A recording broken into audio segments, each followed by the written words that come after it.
From New York to Los Angeles, thousands of people took to the streets. So now, when you see that injustice, you have to call it out. Everybody. It's everybody's fight right now.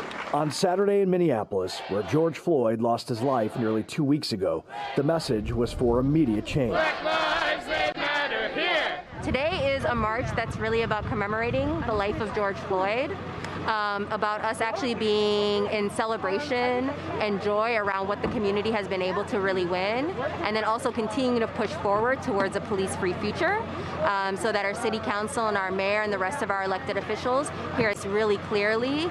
Black folks, don't get it. The protest was called the Defund MPD March. It was sponsored by a group called Black Visions, which fights for long-term change, including criminal justice reform. We can't have another George Floyd. We are here to abolish the police from the prisons. We are here to uproot white supremacy.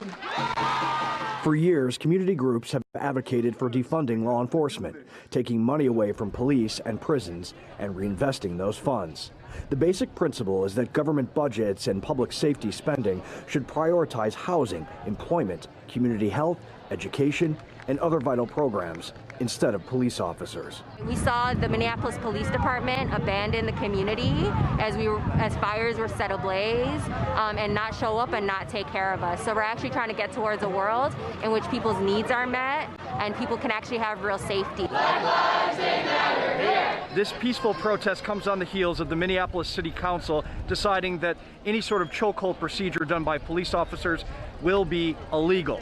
Now, thousands of protesters here in support of that, but they want even more. They want a defunding of the police department, some actually even calling for the absolute abolishment. Who's the biggest terrorist?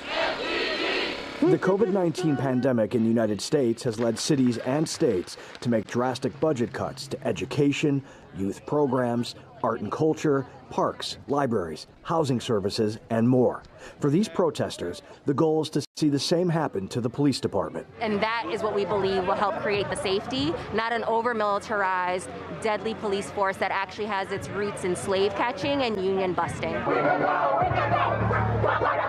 For the masses here, this march is just the beginning. We have more to deal with than just defunding the police, so please, please don't let up. Black lives, they matter here. In Minneapolis, Robert Ray, TRT World.